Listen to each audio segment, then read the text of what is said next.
Hey Freedom Gorillas, today we're doing a video on the Smith Wesson Equalizer. We're going to install every Holosun optic on it and then show you the CoWitness ability of each optic. And if you don't know what I'm talking about when I say co-witnessing, I'm talking about installing an optic on the slide and still being able to see the front iron sight.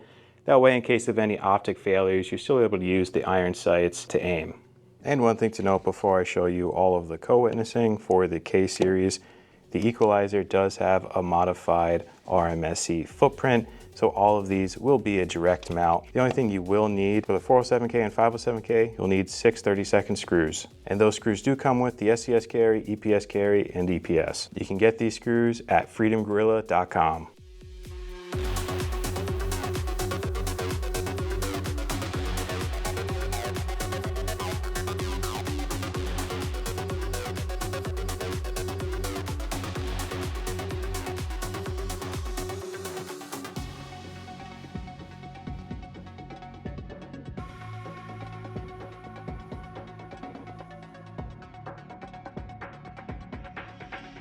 And there you have it. That's everything that fits on the Smith Wesson Equalizer. If you're looking for the best co-witness, you're either looking at an EPS carry or an SCS carry, depending on which system you do like. If you want to know the difference between the two, we have a video on that as well, link in the description. You could also use the full-size EPS on that. Just be aware that it sticks out on the side quite a bit if you're going to carry it. But we do have a lot of older folks who like the larger window. Everything on today's video can be found at freedomgorilla.com. And as always, thanks for watching.